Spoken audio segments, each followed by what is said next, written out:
Praise the Lord everyone. परमेश्वर आप सभी को बहुत सारी आशीष और बरकत दे।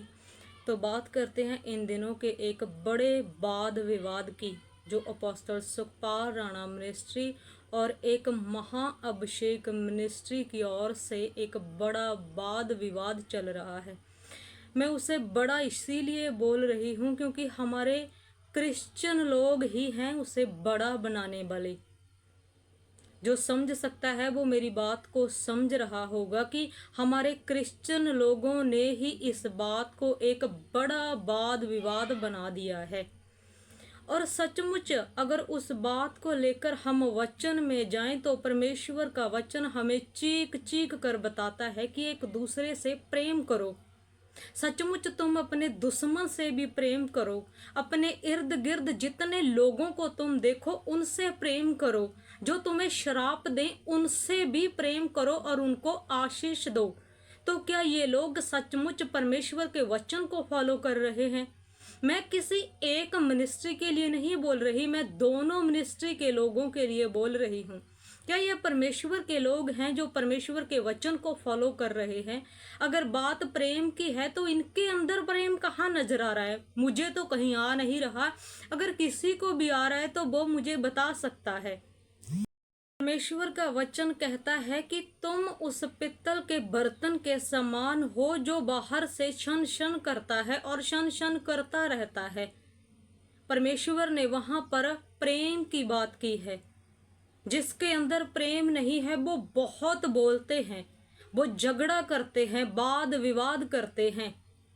अगर तुम्हारे अंदर प्रेम नहीं है तो तुम मसीह के नहीं हो। ये मैं नहीं बोल रही, ये परमेश्वर का वचन हमें सिखाता है।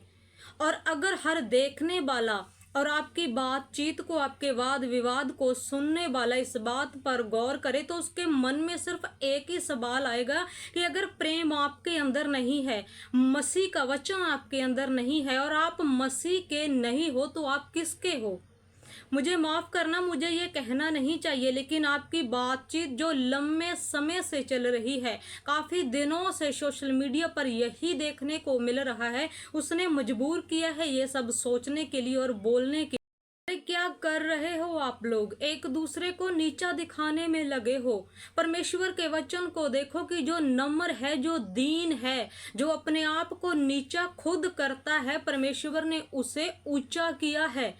उसकी नजर नम्र लोगों पर जाती है, संसार के बुद्धिमान लोगों पर नहीं जाती, जो संसार के ज्ञान के कारण अपने आप को बुद्धिमान बताते हैं। आज मैं आपको बोलना चाहती हूँ कि दूसरे धर्म और दूसरी जाति के लोगों को देखो। वो अपने दीन धर्म के कच्चे हो सकते हैं, बुरे हो सकते हैं, ईमानदार नहीं हो सकते, लेकिन उनके अंदर इतनी समझ है कि कोई एक जाति का अपनी ही जाति से कभी झगड़ा नहीं करता, कोई वाद विवाद नहीं करता। एक ही धर्म में रहने वाले दो लोग एक दूसरे के साथ झगड़ा नहीं करते। परमेश्वर ने कहा कौम कौम पर चढ़ाई करेगी, लेकिन आप कर क्या रहे हो? आप एक परमेश्वर को मानने वाले लोग हो। संसारिक लोग जो संसार के धर्मों को फॉलो करते हैं, क्योंकि धर्म संसार की ओर से बनाए गए हैं, परमेश्वर की ओर से नहीं। उनके अंदर भी इतनी समझ है कि हमें अपनी जाति और अपने धर्म के लोगों के साथ नहीं लड़ना। आप तो एक परमेश्वर की बनाई हुई संतान हो, परमेश्वर के ठहराए हुए अगुए हो। अरे आपकी चर्चों में आने वाले लोग, सोशल मीडिया पर आपको फॉलो करने वाले लोग आपसे क्या सीख रहे हैं? जरा इस बात पर ध्यान दीजिए। कभी वो वीडियो डाल रहा है तो कभी वो वीडियो डाल रहा है, वो उसको नीचा दिखा रहा है, आप उसको नीचा दिखा रहे हो। ये कर क्या रहे हो? ये परमेश्वर के लोग नहीं हैं। रात को सोने से पहले जो आपकी वीडियो को देखते हैं, सुबह काम पर जाने से पहले आपकी वीडियो को देखते हैं, ताकि परमेश्वर का वचन उनके अंदर ठहरा रहे और उनका दिन बना रहे और वो परमेश्वर में चलते रहे। आपके जरिए वो परमेश्वर को सुनते हैं और देख पाते हैं। ऐसे लोग जो आपको इतनी इज्जत देते हैं, सुबह शाम आपकी वीडियो को, आपके मुख से निकलने वाले वचन को इतनी इंपॉर्टेंस देते हैं, आज उन लोगों पर क्या बीत रही होगी आपके इस करैक्टर को देखकर, जो उन्होंने कभी सोचा भी नहीं होगा कि आप के अंदर ऐसा भी करैक्टर हो सकता है। क्या सोचकर वो चल रहे होंगे, क्या सोचकर वो सो रहे होंगे और आपके बारे में क्या सोच रहे होंगे, जरा इस बात पर भी गौर कीजिए। दोनों मिनिस्ट्री के लिए मेरी हाथ बांधकर एक बेनती है कि इस टॉपिक को परमेश्वर के आगे लेकर जाइए, प्रार्थना में लेकर जाइए और उसे खत्म कर दीजिए। अरे अंत का समय नजदीक आ चुका है, रूहों को बचाने का काम कीजिए, क्योंकि परमेश्वर ने आपको ठहराया ही इसी काम के लिए है कि आपके द्वारा रूहें बचाई जाएं। आप ये सब कर रहे हो, इस बात के लिए आपका न्याय होगा, याद रखना, क्योंकि परमेश्वर का वचन कहता है कि कभी अच्छा वृक्ष बुरा फल नहीं देता और बुरा वृक्ष कभी अच्छा फल नहीं दे सकता। जो आप ये अंग्याकार कर रहे हो, अपने मुंह से एक दूसरे के लिए बोल रहे हो, ये सचमुच आप एक बीज उगा रहे हो।